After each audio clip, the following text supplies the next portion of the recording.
Millets के बारे में कुछ जानकारी दूंगी। उससे पहले मैं अपना रिजल्ट शेयर करना चाहूंगी।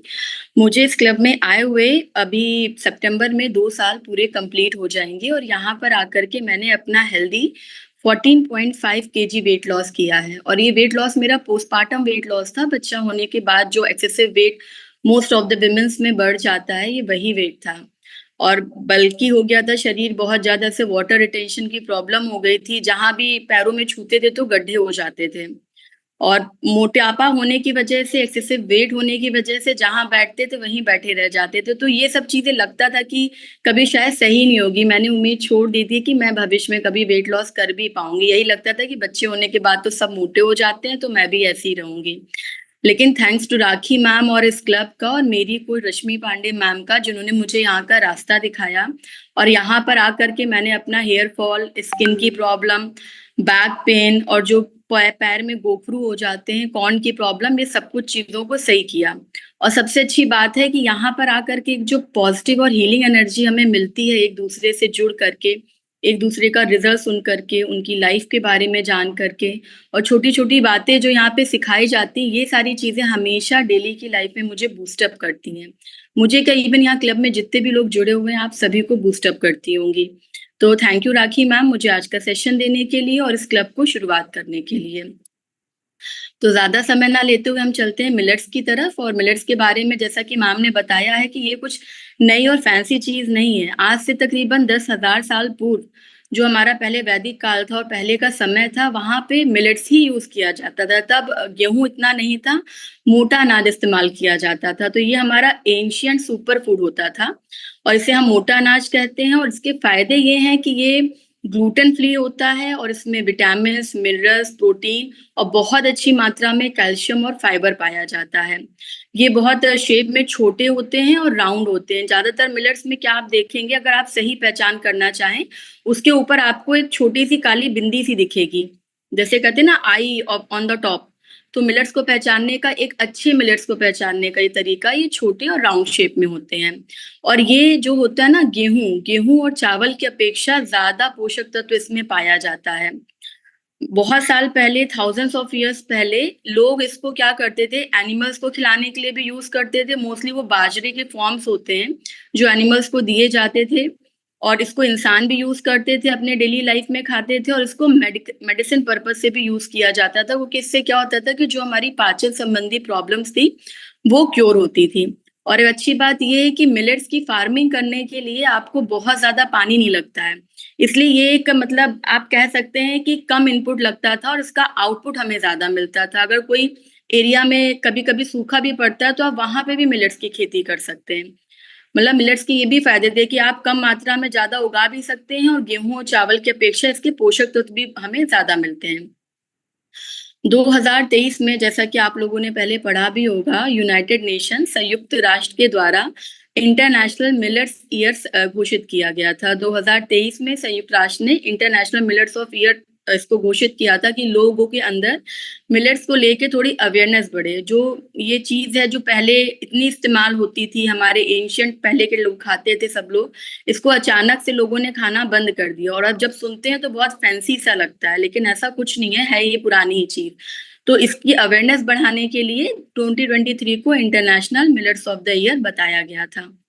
अब बात करते हैं कुछ इसके बेनिफिट के बारे में कि हमें इसको क्यों लेना चाहिए। जैसे कि ये रिच इन एंटीऑक्सीडेंट होता है। मैं आगे बताऊंगी कि कौन सा मिलेट किस चीज के लिए बेनिफिट होता है। लेकिन ओवरऑल अगर हम मिलेट्स की बात करें, जिसकी बहुत ढेर सारी प्रजातियां हैं, जैसे कि फॉक्सटेल मिलेट है, कंगनी है, बाजरा है, कुटकी का आटा होता है, कोडो मिलेट होता है, रागी है। रागी जैसे आपने रेसिपी आजकल बहुत सुनी होगी, 2-3 सालों से रागी का एकदम से चलन चला है। लेकिन रागी साउथ में और पहले के टाइम बहुत इस्तेमाल की जाती थी।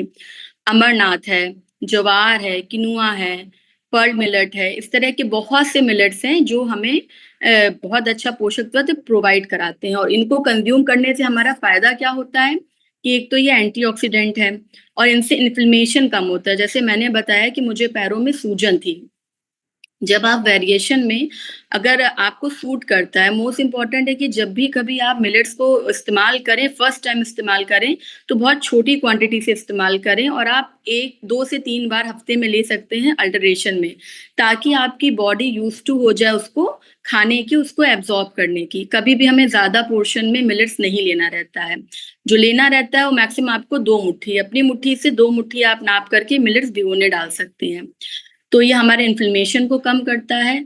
बहुत अच्छा सोर्स है फाइबर का। जिन लोग को प्रॉब्लम होती है कि उनका पेट नहीं साफ होता है, परेशानी है, ये बहुत अच्छा सोर्स है फाइबर का जो कि कोलेस्ट्रॉल को कम करने में हेल्प करता है।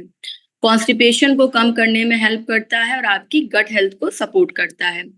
और बहुत अच्छी बात है कि यहाँ हम सब लोग वेट लॉस के लिए आए हैं, अपनी हेल्थ को सही करने के लिए आए हैं, तो वेट मैनेजमेंट करने में जो मिलेट्स होते हैं, इनका बहुत अच्छा रोल होता है। क्या होता है ना कि मिलेट्स फाइबर से फुल होता है, प्रोटीन और कैल्शियम की अच्छी मात्रा होती है। तो जब हम इसे इनटेक करते हैं एक सही प्रोपोर्शन में, तो ये हमें लंबे समय तक के लिए पेट को भरा रखता है, जिससे हमें गलत-सलत क्रेविंग्स नहीं होती हैं। शुगर की क्रेविंग्स को भी कंट्रोल करता है, शुगर को कंट्रोल करता है। जो उसका ग्लाइसेमिक इंडेक्स है, वो लो होता है, जो कि मोस्टली टाइप 2 डायबिटीज़ वाले जो लोग होते हैं, जिनको इस चीज़ की शिकायत है, उसमें ये बहुत फ़ायदेमंद होता है। जैसे कि रागी है, rich in the best source of calcium है, तो ये बोन के लिए बहुत अच्छा है। और जो बच्चे की ग्रोथ हो रही है, 1 साल से ऊपर के बच्चे हैं, आप उनको डेली आप 3 से 4 चम्मच मिलेट भिगो करके उसकी खिचड़ी बना करके या उसके चीले बना के अलग-अलग वैरायटी में छोटे बच्चों को दे सकते हैं जिनकी ग्रोइंग एज है। इससे उनकी बोन के लिए, कैल्शियम के लिए, प्रोटीन के लिए बहुत अच्छा सोर्स है जो उनको हेल्प करता है। अब जैसे कि जो डायबिटिक पेशेंट है वो कौन से मिलेट्स ले सकते हैं, क्योंकि सारे मिलेट्स में जीआई इंडेक्स उनका लो नहीं होता है। जैसे कि जौ है, बाजरा, रागी, जवार और बेसन की रोटी। इस तरह की जो रोटियां हैं आप इसको अच्छे से गूंथ करके, और जब भी आप आटा लगाते हैं तो हमेशा इस बात का ध्यान रखना चाहिए कि आपको आटा लगाने के बाद, मिलेट्स का आटा लगाने के बाद 2 घंटे के लिए ढक के रखना है, ताकि वो अच्छे से फूल सके और बेटर एब्ज़ॉर्ब हो सके आपकी बॉडी में। तो जो डायबिटिक पेशेंट है वो जौ, बाजरा, रागी, बेसन की रोटी ले सकते हैं। इससे उनको फ़ायदा क्या होगा? आपका एक तो ब्लड शुगर है वो कंट्रोल होगा, इंसुलिन का जो लेवल है, जब आप बाजरा की रोटी इनटेक करते हैं तो आपके जो इंसुलिन लेवल की सेंसिटिविटी होती है, ये इसको इम्प्रूव करता है। रागी है, ये शुगर में जब स्पाइक होता है, जो लोग डायबिटिक पेशेंट हैं, उसको कंट्रोल करता है, स्पाइक इन शुगर। और रागी क्या करता है कि ग्लूकोज़ के एब्ज़ॉर्प्शन को स्लो डाउन करता है और आपको स्ट्रेंथ देता है आपकी बोन को। और एक और चीज़ है कि हाईएस्ट इसमें, जैसे कि अगर आप 100 ग्राम की मात्रा में 1 कप या 100 ग्राम की मात्रा आप कंज़्यूम करते हैं मिलेट्स की, तो इसमें हमको बेनिफिट क्या होता है, कितने ग्राम ऑफ प्रोटीन मिलता है। जैसे कि हमेशा बताया जाता है कि बॉडी के लिए सारे जितने भी कार्ब्स हैं, मिनरल्स है, प्रोटीन है, फैट है, सब कुछ ज़रूरी है। लेकिन जो प्रोटीन है वो आपको अंदर से जोड़ने का, आपका मरम्मत का काम या वेयर एंड टियर का काम करता है। तो आइए चलते जानते हैं कि हाईएस्ट सोर्स ऑफ प्रोटीन क्या है मिलेट्स में। फॉक्सटेल मिलेट होता है कंगनी का आटा, जिसमें आपको 100 ग्राम की मात्रा लेने पे 12.3% प्रोटीन मिलता है। इसी प्रकार से बाजरा है, उसमें आपको 10 ग्राम प्रोटीन मिलता है। कुटकी का आता है, उसमें भी आपको 10 ग्राम प्रोटीन मिलता है। जवार है, अगर आप वो 100 ग्राम की मात्रा में लेते हैं, 100 ग्राम तकरीबन आप 1 कप के लगभग मान सकते हैं, तो उसमें आपको 9.9 ग्राम प्रोटीन मिलता है। इसी तरह एक प्रोसो मिलेट आता है जो कि बहुत छोटे होते हैं, वो बाजरा मिलेट्स का ही एक प्रकार है, मोटा अनाज होता है वो। और बेसिकली क्या होता है कि हमारे यहाँ जो 3 मिलेट होते हैं, वो बहुत ज़्यादा कंज़्यूम करे जाते हैं। 97% ऑफ, मतलब कह सकते हैं कि इसकी इंडिया में खेती होती है, जिनको हम मेजर मिलेट कहते हैं। तो वो हमारा होता है बाजरा, रागी और जवार। तो ये एक बाजरा की किस्म है प्रोसो मिलेट। कोडो मिलेट जो होता है, इसमें लो ग्लाइसेमिक इंडेक्स होता है, इसमें 8 ग्राम पर स्कूप आपको प्रोटीन मिलता है और डायबिटिक पेशेंट के लिए बहुत अच्छा है। रागी में 7.1% ग्राम प्रोटीन होता है और रिच सोर्स ऑफ कैल्शियम है। इसी प्रकार से बर्नयार्ड मिलेट, किनुआ, बाजरा, चौलाई, इन सब में 6 और 5.5 ग्राम ऑफ प्रोटीन होता है 100 ग्राम के रेशियो में। अब हम आइए चलते हैं, जानते हैं कि हमको किस प्रकार से मिलेट्स को कंज़्यूम करना है ताकि उसकी बेटर एब्ज़ॉर्बेंसी हो सके, एब्ज़ॉर्ब हो सके हमारी बॉडी में। जैसे जो बायो सॉरी 1 मिनट।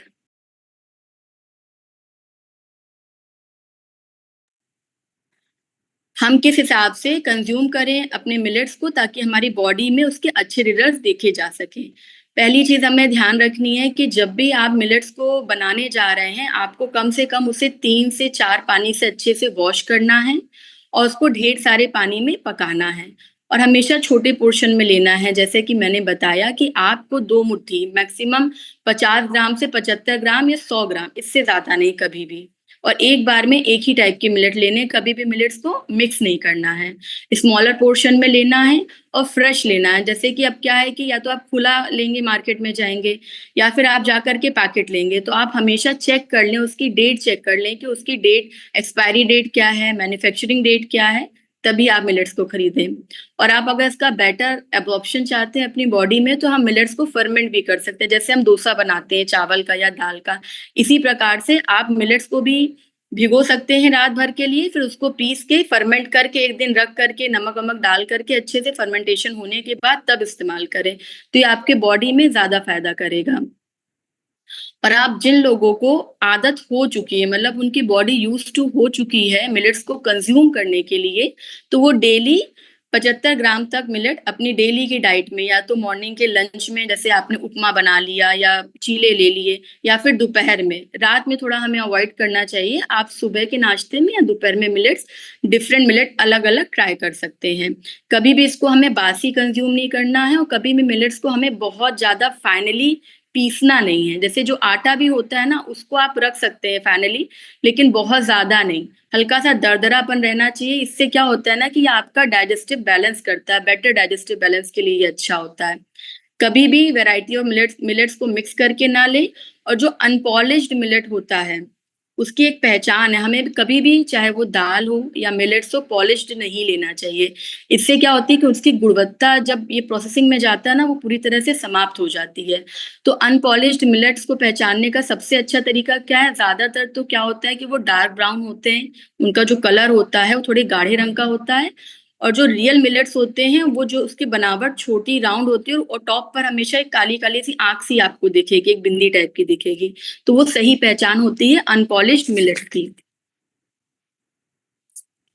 अब जैसे कि टाइप्स आपको बताए थे इसमें, कि जो मेजर मिलेट्स है वो हमारा बाजरा, ज्वार और रागी होता है, और जो हमारे माइनर मिलेट्स हैं जो कि कम मात्रा में, क्योंकि 97% तो हमारी इसी की खेती होती है, बाजरा, ज्वार और रागी की। और जो माइनर मिलेट्स हैं, कम मिलेट हैं, वो हैं जैसे फॉक्सटेल, कोडो मिलेट, बर्नयार्ड मिलेट, सावा का जैसे हम लोग कहते हैं आटा होता है, और छीना बोलते हैं प्रोसो मिलेट को, कुटकी का आटा। जैसे कुटकी का जो मिलेट होता है, उसको व्रत वाले चावल भी कहते हैं। काफ़ी लोग कंज़्यूम करते हैं और इवन प्रेगनेंसी के बाद भी कई जगह पे बोला जाता है कि आप कुटकी दीजिए, इसमें हल्की गर्माहट होती है, तो वो आपके यूट्रस को क्लींस करने में हेल्प करता है। अब देखिए, एक जनरल रिकमेंडेशन क्या है कि आपको कितना कंज़्यूम करना है। आपको हाफ कप से 1 कप के बीच में लेना है, लेकिन स्पेसिफिक कितना लेना है, जैसे कि बाजरा हो गया जो कि मोस्टली कंज़्यूम किया जाता है, वो आपको हाफ कप कुक बाजरा लेना है, इससे ज़्यादा नहीं लेना है, जिसमें कि 10 ग्राम ऑफ प्रोटीन और 1.2 एमजी ऑफ आयरन मिलता है। रागी है, आप एक बार में जब कंज़्यूम करने जा रहे हैं, आप चाहें तो 2 बार कंज़्यूम कर सकते हैं रागी, लेकिन पोर्शन हर बार कम होना चाहिए। तो 1 कप लेना है कुक्ड, जिसमें 550 एमजी कैल्शियम होता है और 3.9 एमजी होता है आयरन। इसी प्रकार से जो कंगनी का आटा है, व्रत वगैरह में भी इस्तेमाल कुछ लोग करते हैं या डेली बेसिस पे, उसको 1 कप लेना है कुक्ड, जिसमें 12 ग्राम ऑफ प्रोटीन मिलता है। 1 कप कुक्ड कंगनी के आटे में 12 ग्राम ऑफ प्रोटीन मिलता है और 2.8 ग्राम ऑफ आयरन मिलता है। तो जिन लोगों को प्रोटीन कम एब्ज़ॉर्ब हो रहा है बॉडी में, या कमी है, जिनको आयरन की कमी है, कैल्शियम की कमी है, तो वो मिलेट्स डाइट में अपनी इंक्लूड कर सकते हैं। अब चलते जानते हैं कि कौन से मिलेट हैं जो हमें गर्मियों में लेने चाहिए और कौन से हैं जो हमें सर्दियों में लेने चाहिए। जैसे कि जो जिनकी तासीर गर्म होती है, कहा जाता है कि जो हमें विंटर्स में लेना चाहिए, वो होते हैं हमारे बाजरा, सावा का आटा मतलब बर्नयार्ड मिलेट, रागी और कंगनी। इसमें मोस्टली रागी ऐसा है जिसको हम ठंडी और गर्मी दोनों में ले सकते हैं। रागी को जब डाइल्यूट करा जाता है पानी के साथ, जैसे हमने रागी माल्ट बनाते हैं या कर्ड के साथ बनाते हैं, साउथ में बहुत प्रचलित है, तब इसकी जो तासीर होती है वो ठंडे में चेंज हो जाती है। लेकिन मोस्टली जो रागी होता है, उसको हम लोग विंटर्स में प्रेफ़र करते हैं। और जो कूलिंग होता है, जिसको हम मतलब गर्मियों में ले सकते हैं, इस दौरान ले सकते हैं, वो है हमारा प्रोसो मिलेट, जवार, कुटकी और कोडो मिलेट, ठीक है? और रागी में एक चीज़ और है कि रागी को जब आप स्प्राउट कर लेंगे या फर्मेंट कर लेंगे, तो वो जो बॉडी में आपके एब्ज़ॉर्ब होगा, जैसे जब हम कोई चीज़ खाते हैं तो जो उसकी बायो अवेलेबिलिटी होती है, जैव उपलब्धता होती है, बॉडी में ब्लड स्ट्रीम के थ्रू जब वो आपकी बॉडी में जाता है, तो यदि आप रागी को फर्मेंट करेंगे या किसी भी मिलेट को फर्मेंट करेंगे या रागी या किसी को भी स्प्राउट करेंगे, तो 50 या से लेके 60% तक ब्लड स्ट्रीम में उसके पोषक तत्व अच्छे से जाते हैं, अच्छे से डिसॉल्व होता है और वो आपको ज़्यादा बेनिफिट पहुँचाता है। तो आप रागी को स्प्राउट भी कर सकते हैं घर में, जैसे कि हम लोग दाल को स्प्राउट्स करते हैं, इस तरह रागी को स्प्राउट करके फिर उसको पीस करके आप इस्तेमाल कर सकते हैं। अब इसमें जैसे कि कुछ प्रिकॉशन है कि किन लोगों को नहीं लेना है, इसके थोड़े साइड इफ़ेक्ट भी होते हैं, क्योंकि कोई भी चीज़ अगर नेचर ने उगाई है तो उसके प्रोस और कॉन्स दोनों ही होंगे। तो हम साइड इफ़ेक्ट के बारे में बात कर लेते हैं। जैसे कि जिन लोग को डाइजेस्टिव डिस्कम्फर्ट है, मतलब कोई भी चीज़ आसानी से पचती नहीं है, आपका पाचन तंत्र बहुत अच्छा नहीं है, उन लोग को बहुत ज़्यादा लार्ज क्वांटिटी में कोई भी मिलेट नहीं लेना चाहिए। नहीं तो इससे आपको गैस हो सकती है, ब्लोटिंग हो सकती है। स्पेशली उन लोगों को जिनको हाई फाइबर फूड नहीं पचता है, क्योंकि जो मिलेट्स होते हैं, most of the millet rich in high source of fibre होते हैं। तो जिनको पाचन संबंधी परेशानी है, वो मिलेट्स को कम मात्रा में लेंगे या हफ्ते में आप 2 से 3 बार ले सकते हैं। अब देखिए, जिन लोगों को किडनी की प्रॉब्लम है, जैसे कुछ लोग होते हैं जिनको जल्दी-जल्दी किडनी स्टोन बन जाते हैं, तो उन लोगों को भी जो है कि मिलेट्स कम मात्रा में लेना है। जैसे ऑक्सलेट होता है, जो हमारे ड्राई फ्रूट्स होते हैं या मिलेट्स होते हैं, ये बॉडी में ऑक्सलेट बनाते हैं और जब ऑक्सलेट की मात्रा ज़्यादा बनती है, तो वो चेंज होता है किडनी स्टोन में। तो जो लोग सेंसिटिव हैं इस चीज़ के प्रति कि उनके बॉडी में जल्दी ऑक्सलेट बन रहा है या उनको जल्दी किडनी स्टोन की प्रॉब्लम है, किडनी से संबंधित कोई भी प्रॉब्लम है, तो उन्हें कम मात्रा में मिलेट्स का इस्तेमाल करना है। अब जो जिन लोग को थायराइड है, जो लोग थायराइड पेशेंट हैं, उनको बाजरा खास तौर से नहीं लेना है। क्यों नहीं लेना है? क्योंकि बाजरा में जियोट्रोजेंस करके एक तत्व पाया जाता है। वो क्या करता है कि आपके जो थायराइड फंक्शंस होता है, उसमें इंटरफेयर करता है, छेड़-छाड़ करता है। तो इसलिए आपको बाजरा नहीं लेना है या वेरिएशन में लेना है, कम मात्रा में लेना है। और उन लोग को भी मिलेट्स ध्यान दे के लेना है जिनको एलर्जी होती है, इसलिए ज़रूरी नहीं है कि हर किसी को ये पच जाए। चूँकि ये ग्लूटेन फ्री है, लेकिन ये भी होता है कि कुछ लोग को इससे एलर्जी रिएक्शन होता है।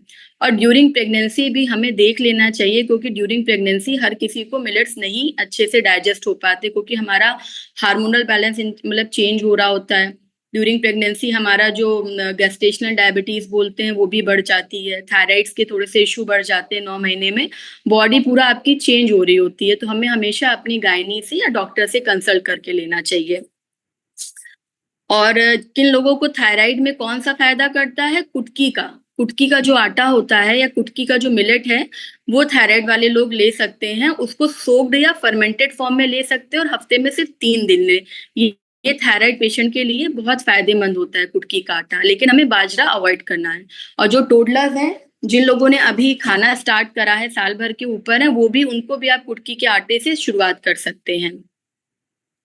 कुछ बातें और हैं जो मिलेट्स के बारे में हम जान सकते हैं। जैसे भी कभी भी हमें ना मिलेट्स को प्रेशर कुक नहीं करना चाहिए कि उसमें जल्दी बनाने के चक्कर में उसका जैसे चावल टाइप के फॉर्म में बनाना है, तो हमने तुरंत सीटी लगाई। इससे क्या होता है ना कि जो उसका वैल्यू होता है, पोषक तत्व होते हैं, वो खत्म हो जाते हैं। फिर ये लगता है कि बस आप पेट भर रहे हैं, उसका पोषक तत्व पूरी तरह से आपके बॉडी में नहीं जा रहा है। और जो मिलेट है ना, वो आपका जैसे उसके ऊपर एक हस्क होता है, भूसी होती है मिलेट्स के ऊपर, तो हमें कोशिश करना चाहिए कि भूसी हटा करके लें। मार्केट में ऐसे भी आते हैं जो हस्क वाले भी होते हैं या बिना हस्क के भी होते हैं। उसका कारण ये है कि हस्क क्या होता है, rich in source of fibre होता है, इससे आपको इंडाइजेशन भी हो सकता है। लेकिन कुछ लोगों को जो उनको इस तरह की प्रॉब्लम है, तो कोशिश करें हम बिना हस्क वाला मिलेट परचेज़ करें। और मिलेट्स को हमेशा जैसे कि बताया है कि 2-3 वॉश करने के बाद ही कंज़्यूम करना है। और इससे क्या होता है कि जब आप उसको रात भर पानी में भिगो करके रखते हैं, तो उसका जो फाइटिक एसिड होता है, जैसे कि हमारे नट्स एंड सीड्स में फाइटिक एसिड पाया जाता है, वो रिलीज़ हो जाता है रात भर उसको पानी में डुबो के रखने से। अभी ये भी बताएँगे कि कितनी देर के लिए मिलेट्स को हमें डुबो करके रखना है। और क्या होता है कि जब हम मिलेट्स को रात भर पानी में भिगो करके रखते हैं, तो वो वाटर अच्छे से एब्ज़ॉर्ब करता है। उसको एक्टिवेट होने के लिए मिलेट्स अच्छे से आपके बॉडी में एब्ज़ॉर्ब हो, अच्छे से पचे, जिस भी मिलेट्स के जो भी पोषक तत्व हैं, आपका बॉडी अच्छे से एब्ज़ॉर्ब कर सके, उसके लिए हमें रात भर उसको भिगो के रखना है। भिगोने से वो वाटर के थ्रू एक्टिवेट होता है। अब जैसे जो मिलेट्स ग्रेन हैं, जो ग्रेन के फॉर्म में आते हैं, उन्हें हमें कम से कम 6 से 8 घंटे के लिए भिगो के रखना है। और जो मिलेट्स रवा के फॉर्म में आते हैं, जैसे रवा दरदरा होता है, कुछ-कुछ मिलेट्स ऐसे भी आते हैं या घर में उसे हम पीस लेते हैं, जो थोड़ा दरदरा टाइप का होता है। उसे हमें 4 घंटे के लिए सोक करके रखना है। और जैसे कि पहला बताया था कि जो रोटी बनाते हैं हम मिलेट्स की, बाजरे की, रागे की, मक्का की, जैसे आप आटा गूँध देते हैं अच्छे से, फिर हमें गीले कपड़े से उस आटे को 2 घंटे के लिए ढक कर के रखना है। ये सारे प्रोसेस हमें इसलिए करने हैं कि उसका हमें फ़ायदा मिल सके, सिर्फ़ हमें पेट नहीं भरना है, बेटर तरीके से वो एब्ज़ॉर्ब हो सके, इसलिए हमें ये प्रोसेस करना है। तो मेरा ये एक छोटा-सा टॉपिक था मिलेट्स को लेकर के। आई होप कि मैं आप सबको कुछ वैल्यू ऐड करने में कोशिश मैंने करी है कि आप सबको कुछ समझ में आया होगा। अगर अब दे यदि आपके कोई क्वेश्चन है तो आप पूछ सकते हैं इसके लिए। और थैंक यू सो मच आप सभी का मुझे सुनने के लिए और थैंक यू राखी मैम ये सेशन देने के लिए। Thank you everyone. ओवर जी, to you. Thank you so much Akanksha, बहुत अच्छे तरीके से आपने बताया और